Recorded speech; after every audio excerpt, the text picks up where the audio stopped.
नाही मी म्हटलं ना की या भाजपचं मला एक आव्हान सेकंद, होतं, पण मला जे मताधिक्य मिळाले ते 14,000च्या घरात आहे आणि भाजपला मिळाले ते 4,000च्या घरात आहे. म्हणजे कोणाचं आव्हान काय होतं ते समोर तुमच्या सिद्ध झालेलं आहे. मिलिंद वैद्य यांनी जो काही विजय इथं मिळवलेला आहे, विशेष म्हणजे ते 6व्यांदा विजयी झालेले आहेत आणि मताधिक्याने विजयी झालेले आहेत.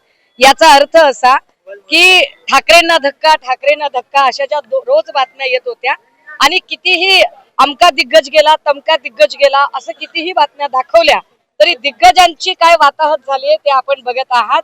वायकरांची मुलगी असेल, राहुल शेवाळेंची भाऊजाई असेल, सरवणकरांचा मुलगा असेल किंवा स्वतः यामिनी जाधव असेल, यांची जी दानादान उडाली यातनं एक स्पष्ट होतंय की खूप भले भले दिग्गज जरी कुठे कुठे गेले असले तरी ज्या सामान्य शिवसैनिकांच्या जीवावर ही शिवसेना उभी आहे तो सामान्य शिवसैनिक, तो मुंबईकर याने असामान्य काम करत इथल्या सगळ्या दिग्गजांना धूळ चारलेली आहे. मी पुन्हा एकदा खात्रीनं सांगते 3 वाजेपर्यंत चित्र वेगळं असेल आणि होय आम्हाला खात्री आहे की महापौर ठाकरेंचं बसेल.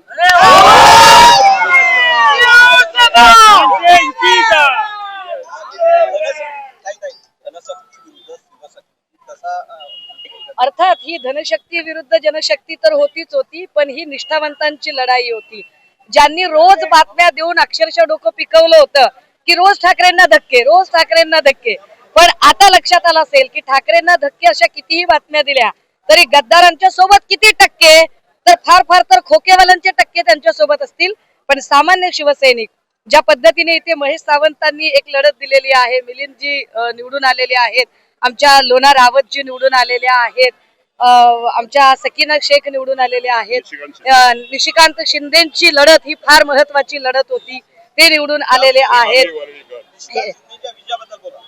नाही, निशिकांत शिंदेच्या विजयाबद्दल एवढंच सांगेल की सरवणकरांना किंवा या सगळ्याच लोकांना धडा मिळाला असेल की तुम्ही कितीही आम्ही इकडे गेलो तिकडे गेलो जरी म्हणालात आणि 2017ची आकडेवारी घेऊन माध्यमांनी कितीही दाखवली की 2017चे एवढे नगरसेवक शिंदेकडे गेले होते, तरी हे स्पष्ट असेल की हे सगळे नगरसेवक हे ठाकरेंची सही घेऊन एबी फॉर्म गेले होते.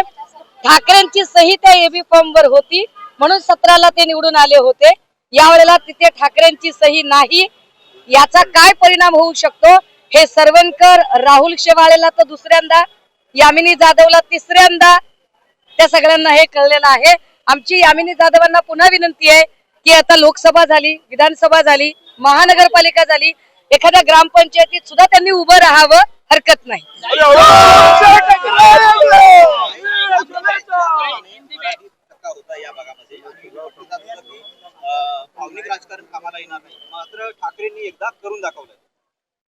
एक लक्षात घ्या, कालच्या जर एक दिवसभराचा जर गोंधळ बघितला तर या गोंधळामध्ये ज्या काही तक्रारी येत होत्या त्या सगळ्या मराठी बेल्ट मधून येत होत्या. हिंदी भाषिक लोकांचं नाव मतदार यादीतनं गायब झाले अशी तक्रार येत नव्हती. तक्रारी सगळ्याच्या सगळ्या मराठी मतदारांच्या बाबतच्या होत्या.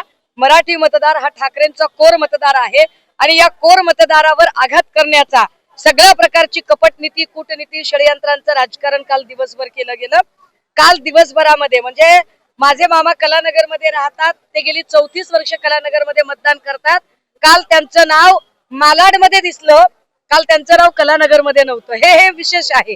तर अशा सगळ्या कपटनीती आणि कूटनीतीचं राजकारण चालू असताना सुद्धा मराठी मतदारांनी म्हणजे मराठी मतदारांना तिथे पोहोचताच येऊ नये अशा पद्धतीने जे काही राजकारण केलं गेलं हे फार गंभीर आणि वाईट होतं.